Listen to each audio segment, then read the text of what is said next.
Chapter 4. Persevere. When a man is in the right path, he must persevere. I speak of this because there are some persons who are born tired, naturally lazy, and possessing no self-reliance and no perseverance. But they can cultivate these qualities, as Davy Crockett said.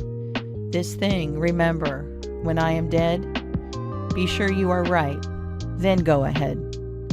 It is this go-aheadiveness, this determination, not to let the horrors or the blues take possession of you, so as to make you relax your energies in the struggle for independence, which you must cultivate. How many have almost reached the goal of their ambition, but, losing faith in themselves, have relaxed their energies, and the golden prize has been lost forever? It is, no doubt, often true, as Shakespeare says, there is a tide in the affairs of men, which, taking at the floods, leads on to fortune. If you hesitate, some bolder hand will stretch out before you and get the prize. Remember the proverb of Solomon, he becometh poor that dealeth with a slack hand, but the hand of the diligent maketh rich.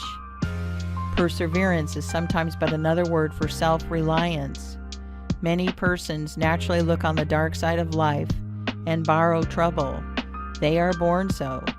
Then they ask for advice, and they will be governed by one wind and blown by another, and cannot rely upon themselves.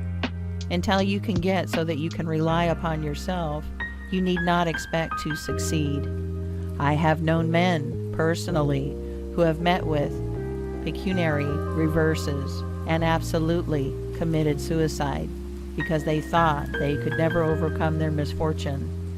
But I have known others who have met more serious financial difficulties and have bridged them over by simple perseverance, aided by a firm belief that they were doing justly and that Providence would overcome evil with good.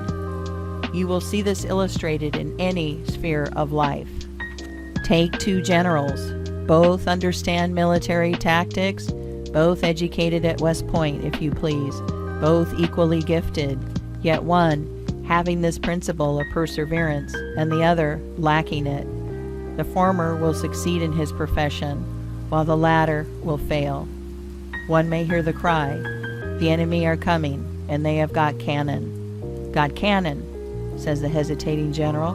Yes. Then halt, every man. He wants time to reflect. His hesitation is his ruin.